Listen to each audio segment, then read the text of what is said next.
नमस्कार, स्वागत है आपका खबर भारत 360 में। मैं हूं आपके साथ आयुषी सुनवानी और रुक करेंगे खबरों की ओर। भोपाल में नगर निगम अब ऐसे सांची पार्लरों को चिन्हित करने वाला है जिनका दुग्ध संघ से किसी तरह का कोई अनुबंध नहीं है और वो अवैध रूप से सांची पार्लर रखे हुए हैं। इसके साथ ही खुले में मछली बेचने वालों के लिए भी ऐसी जगह चिन्हित की जा रही है जहां पर मंदिर ना हो, लोगों का आवागमन कम हो। ऐसी जगह पर उन्हें शिफ्ट करने की तैयारी की जा रही है।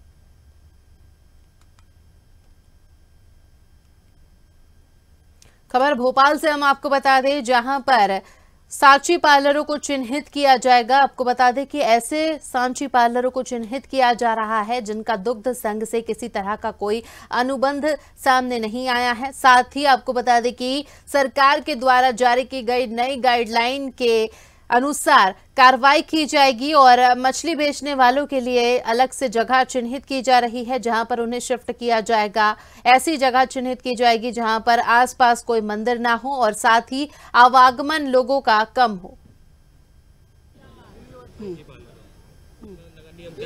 तो दो में से एक ही करो ना, या तो अटल जी का करो या सांची का, नगर निगम का करो या अटल जी का करो। सांची पार्लर को नोटिस दिए जाने की तैयारी की जा रही है, क्या कारण? निश्चित ही भोपाल में एक बड़ी संख्या में सांची पार्लर के नाम पर लोगों ने गुमटियां लगाकर रखी हुई है और उससे कहीं ना कहीं नगर निगम में लोग दोषारोपण करते हैं कि सभी जगह गुमटियां लगी हुई है।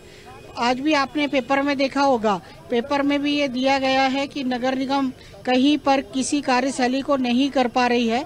इसलिए पहले ही कार्यक्रम बनाया था कि नगर निगम के माध्यम से भोपाल में कितने सांची पार्लरों को सांची दुग्ध संघ ने अनुमति दी है, कितने वैध लगे हुए हैं और कितने अवैध लगे हुए हैं, उस पर नगर निगम कार्रवाई कर रही है। कई जगह अभी भी मछली की दुकान लग रही है, मछली की दुकान जहां लग रही है उन पर भोपाल की जनता से भी आग्रह किया है। अतिक्रमण और हमारे AHO दोनों मिलकर व्यवस्था बना रहे हैं कि जोन में किसी भी एक स्थान को ऐसा चयनित करके जहां पर आवागमन का साधन कम हो, मंदिर ना हो, रहवासी क्षेत्र ना हो, वहां पर लोगों को बिठाल के और उनको व्यापार करने का अवसर दिया जाए।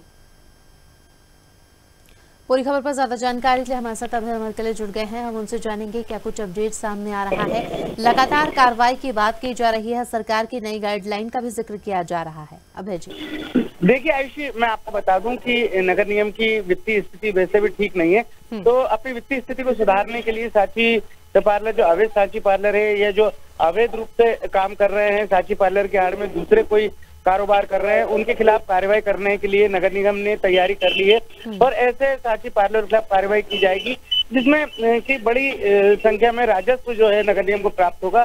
जहां तक बात रही खुले में मांस मछली बेचने की बात को लेकर, तो मुख्यमंत्री खुद इस बात को बोल चुके हैं और इसको लेकर उन्होंने सभी को निर्देश दिए हैं। तो महापौर, नगर निगम महापौर और नगर निगम कमिश्नर तमाम अपने अपने स्तर पे इस बात को सुनिश्चित कर रहे हैं कि ऐसे स्थानों पर इन मांस या मछली की विक्रय किया जाए, उसके लिए एक मार्केट बनाया जाए जहां पर आसपास मंदिर ना हो या दूसरे समुदाय के लोगों को किसी प्रकार की परेशानी ना हो, आवागमन कम हो, गंदगी ना फैले, बदबू ना फैले। इन तमाम बातों को ध्यान में रखते हुए नगर निगम एक पूरा प्लान तैयार कर रहा है। तो इससे निश्चित तौर पे नगर निगम की जहां आय बढ़ेगी वहीं पर ही मांस मछली के लिए एक मार्केट तैयार हो जाएगा, ताकि कि जो लोग इसका सेवन करते हैं वो वहां से जाके इनको खरीद पाएंगे।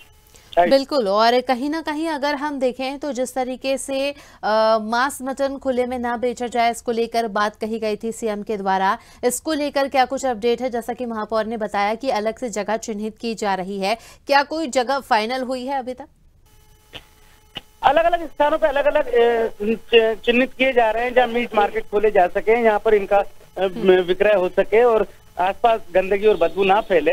इस तमाम बातों को ध्यान में रखकर सभी क्षेत्रों में स्थान चिन्हित किए जा रहे हैं।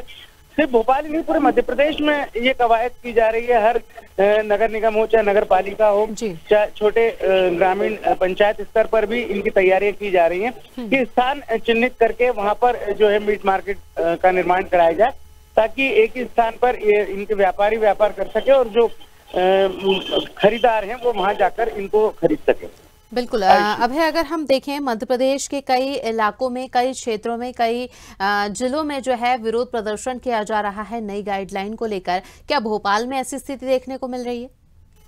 देखिए, अभी तक तो ऐसी स्थिति देखने को नहीं मिली। निश्चित तौर पे जो डीजे संचालक है उन्होंने जरूर एक सभा करी थी और प्रदर्शन करा था कि उनका रोजगार प्रभावित हो सकता है, लेकिन चूंकि अब एक गाइडलाइन तैयार हो गई, सुप्रीम कोर्ट के भी आदेश है और तमाम तरीके से आप देखेंगे जिस तरीके से मुख्यमंत्री डॉक्टर मोहन यादव कड़े निर्णय ले रहे हैं, तो कहीं ना कहीं इनको पालन कराना जो एजेंसियां हैं उनकी जिम्मेदारी बनती है और उसको पूरा करने के लिए लगातार एजेंसियां के जो मुखिया है या जो संबंधित लोग हैं वो इस दिशा में कार्रवाई कर रहे हैं ताकि कि जो मुख्यमंत्री की मंशा है उनके आदेशों का पालन सुनिश्चित तरीके से हो सके, इसको लेकर सभी लोग अपने अपने स्तर पर प्रयास कर रहे हैं। चलिए, तो यहाँ पर पूरी जानकारी के लिए जुड़ने के लिए धन्यवाद। हमारे साथ अभय मरकले राजधानी भोपाल से जुड़े हुए थे, जिन्होंने बताया कि किस तरह से कार्रवाई जो है वो की जा रही है। आपको बता दें कि पूरे प्रदेश में इस वक्त गाइडलाइन को लेकर कार्रवाई की जा रही है, तो वहीं भोपाल में भी अब ऐसी सहकारी दुकानों को चिन्हित किया जा रहा है जिनका दुग्ध